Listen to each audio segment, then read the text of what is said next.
જય માતાજી મિત્રો। માયાભાઈ આહિરના દીકરાનો અને બગદાણાના કોળી સમાજના દીકરાનો એક માથાકૂટનો જે અત્યારે વિષય ચાલી રહ્યો છે, એ બધાની અંદર એક વસ્તુ ઉડી અને આંખે વળગે એવી છે, એ છે હીરાભાઈ સોલંકીનો પોતાની સમાજ પ્રત્યેની વફાદારી।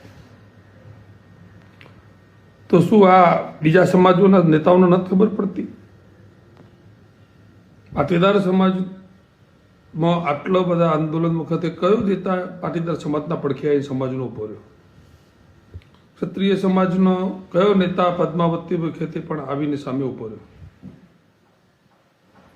આ બધા સમાજના નેતાઓને એટલી તો ખબર પડવી જોઈએ ને કે ભાઈ, જ્યારે સમાજને તમને નેતા બનાવ્યા છે, સમાજે તમને અહીંયા મોકલ્યા છે, તો જ્યારે સમાજને જરૂર પડે, ખોટા કામમાં હું નહીં કહેતો, પણ સમાજને જ્યારે જરૂર પડે ત્યારે પક્ષના તળિયા ચાટવાનું બંધ કરી અને સમાજના પડખે ઊભું રહેવું પડે।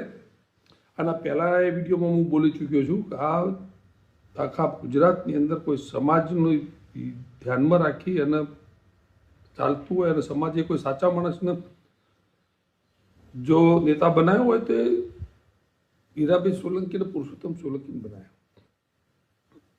તો આ બધા બીજા સમાજવાળા હું જખ મારવા આપણે તેમને મોકલીએ છીએ સમાજ કરીને। જ્યારે સમાજને જરૂર હોય ત્યારે તો એમને પક્ષના પ્રોટોકોલ લાગતા હોય છે, નડતા હોય છે। સમાજ પહેલા તો એમનો પક્ષ હોય છે, પક્ષને ખોટું ના લાગવું જોઈએ। સમાજનું તો શું છે, 5 વર્ષે પાછો સમાજ આવી જ જવાનું છે વગર બોલાય, અને આપણે પણ ના લાયકો છીએ। સમાજ કરીને એ લોકોને માથે બેહારીને છે વિધાનસભા સુધી મોકલી દઈએ છીએ। વિચારજો। એટલે જ કહું છું, સારા વ્યક્તિને વોટ આપવાની શરૂઆત કરવાની છે। આવા આપણા પક્ષના ગુલામો નથી જોઈતા। જય માતાજી, જય ભવાની।